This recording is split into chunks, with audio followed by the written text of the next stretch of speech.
one. So I just want to kind of set up what we're trying to do. Number one, we are wanting you to understand the state of K-12 funding, and then we really want to make sure we're answering your questions about the budget, and that's what those sessions are designed for. We know that there's lots of interest in a lot of different areas. So this is the first round of budget meetings. This by no means is tonight we leave with a solution. Tonight we leave hopefully with your questions that will take us deeper into areas that you'd like to know more about. And so that's really the intent of these sessions. Just to give you an overview of K-12 funding nationally, which I think is a good place to start.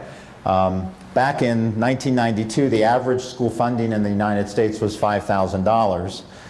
In 2002, it was $7,701. And today, you can see kind of how the line has flattened with the recession. It's still about $10,715 on average for per-pupil funding. So most school districts, in fact, I think all school districts are funded on a per-pupil basis. In Colorado, we're funded based on the number of students who are in our schools on October 1st. Any child that arrives after October 1st, we get no funding for.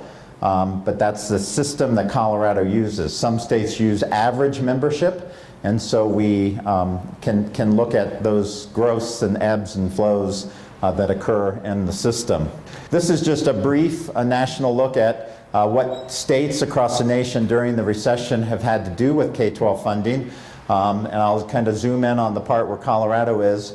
We've made fifth from the bottom, the largest cuts in K-12 education, and I want to frame this as this is not a legislature issue. A lot of people will beat up on our legislature and say, well, if only they valued K-12 education.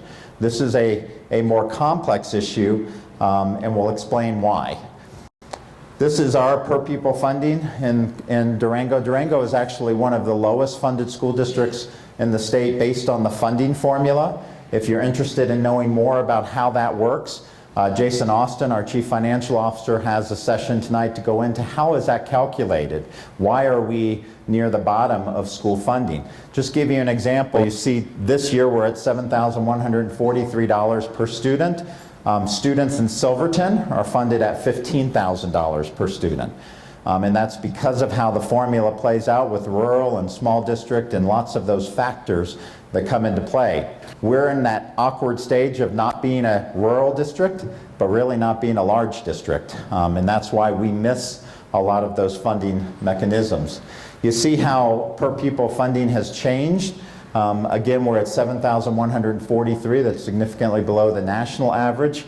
You'll see during the recession we took a pretty strong hit on per-pupil funding, and finally are seeing a little growth, and I'll explain why that little growth hasn't been sufficient to really help us overcome our challenges. So what's the budget crisis? This is a constitutional crisis that we're dealing with. This, as I said, this isn't something that our legislatures, Ellen Roberts, J. Paul Brown, can fix for us tomorrow. Our state allows citizens to modify the Constitution by a simple majority vote. We have two constitutional amendments that conflict, and that's what's caused the K-12 challenge in Colorado. First was the bottom one, Tabor. Taxpayer Bill of Rights in the 90s. I was not in Colorado at the time, but Taxpayer Bill of Rights restricted the state legislature from raising revenues. It told the state legislature that the only ones who can raise revenues are citizens through a vote, and if you collect more than inflation plus growth in the state, you must refund it to taxpayers. So while we have a K-12 funding crisis, all of us, as we fill out our Colorado income tax returns, will get anywhere from $15 to $40 back this year because we have $155 million that Tabor says we have to give back to the taxpayers in Colorado. Amendment 23 was an effort back in 2000 when Colorado was trying to fix the fact that we're near bottom in the nation on K-12 funding. And so we know that that's not something we can just all of a sudden shift a ton of money to, but Amendment 23 said the state voters voted that every year K-12 education would get 1% plus inflation plus growth. for the first 10 years, so 2000 to 2010, we would see that increase each and every year, trying to bring us up more to the national average in K-12 funding. But remember, Tabor says inflation plus growth. So 1% inflation plus growth, inflation plus growth. K-12 education during the first decade of the century overtook many of the other areas in the state budget. We became almost 50% of the state budget. And when you think about Medicaid, and you think about roads and bridges, and you think about the judiciary, and you think of everything else the state's responsible to do, we've been in conflict. As we've grown to be a bigger part of the budget, the states had to restrict other areas of growth. Well, that became a real challenge when the recession hit. What we call the difference in those two is this term negative factor. It's in essence an IOU. Amendment 23 says every year the school district should grow, but what the state has to do is tell us, well, here's what you would have gotten if we could have funded you, but since we can't, here's what we owe you. And so in Durango, that negative factor is $4.8 million a year, not total, but $4.8 million a year. So every year, based on Amendment 23, we would have been receiving $4.8 million more than what we are receiving today. So revenue comparison, 2009-10 was the last year of that 1% plus inflation plus growth. After 2010, Amendment 23 committed to education inflation plus growth, which is what Tabor says we're allowed to keep. So no other programs can grow in the state for that to be sustained. So that was our heyday. And let me remind you what happened that year. And that year, 80 students left Durango School District to go to Animas High School. So with the loss of students, we still grew 5.3% in revenues. So we were clipping along in 2000, really being able to lower class size, add programs, really be able to be creative in the district. And then we hit the recession. And so during the recession, they couldn't honor that inflation plus growth. The inflation index never was less than 2% even during the recession. And so we should have continued to get 2% growth by Amendment 23 so that we could continue to rise more towards the national average, but instead we were losing money.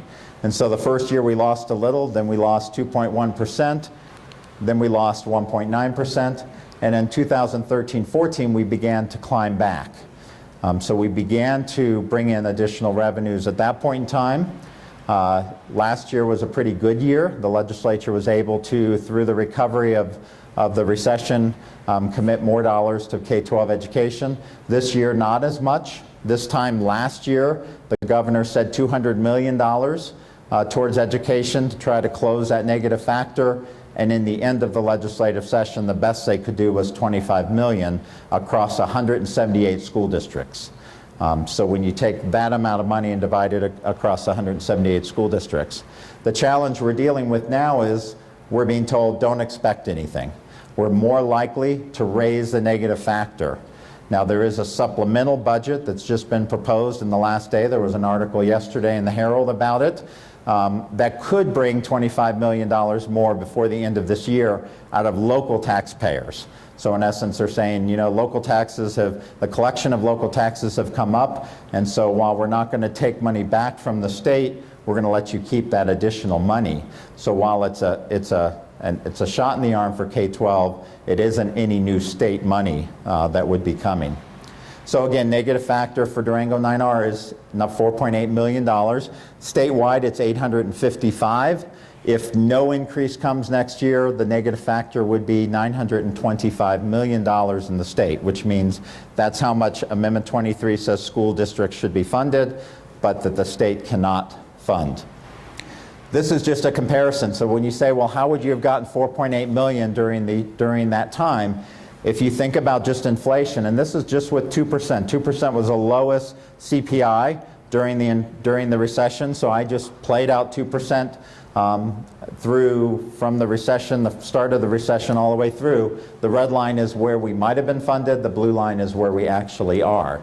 And so as revenues were taken back, needless to say, the IOU became larger.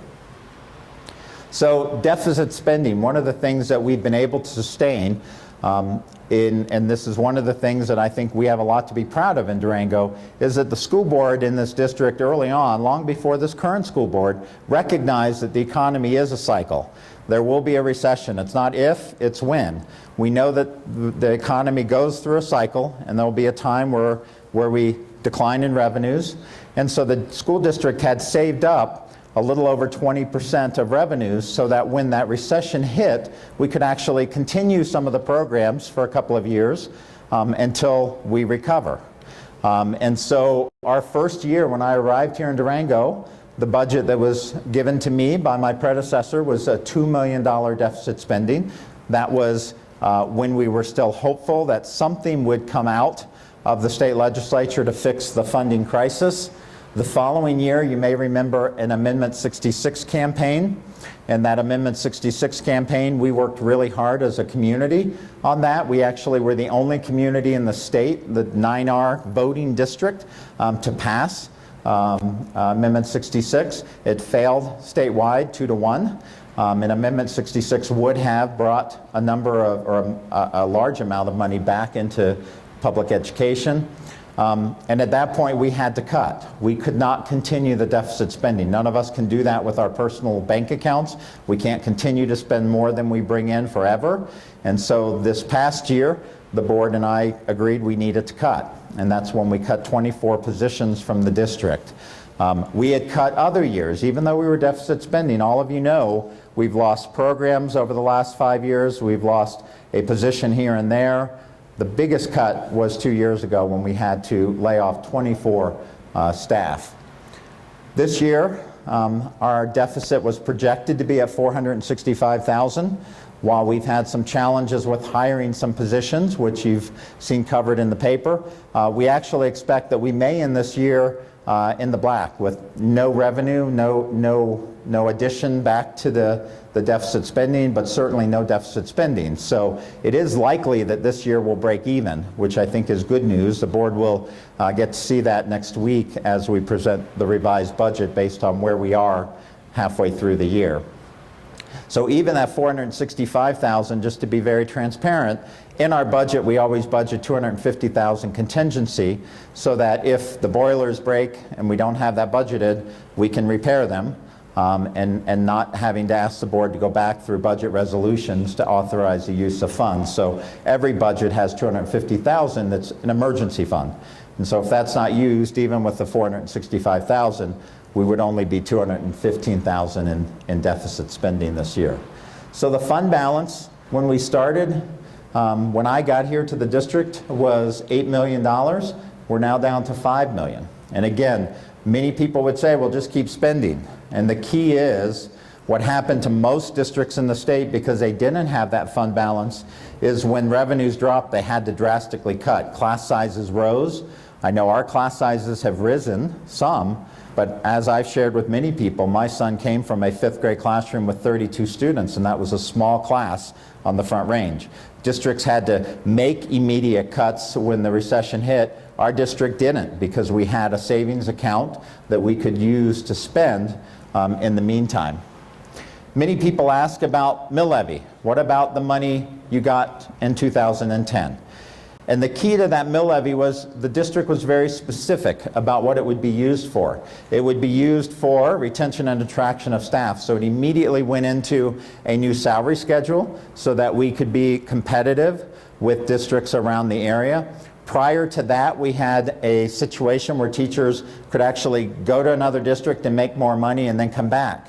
And so none of us wanted to see this yo-yo effect of teachers. We want stability for our kids, and that I think was a part of the 3A campaign, was retention and attraction of staff. And so we've accomplished that, and that's the good news.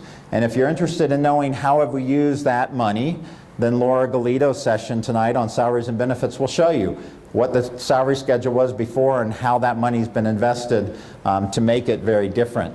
Maintain low class sizes. Again, when you look at our class sizes compared to districts across the state, while it may feel like they're getting larger, and they are, that's not just a feeling, that's reality, we're still well below many school districts, most school districts in the state. Innovative programs, we continue to spend $200,000 a year minimum. We actually spend a lot more than that on supporting our schools with innovative practices. That continues. I'll be talking about that in the curriculum and assessment portion if you're interested in knowing more about that. And then lastly, technology. Trying to get our infrastructure up to place. Zach Mather, our Director of Technology, will go through that in his session about what we've done to really shore up our infrastructure in this district. So.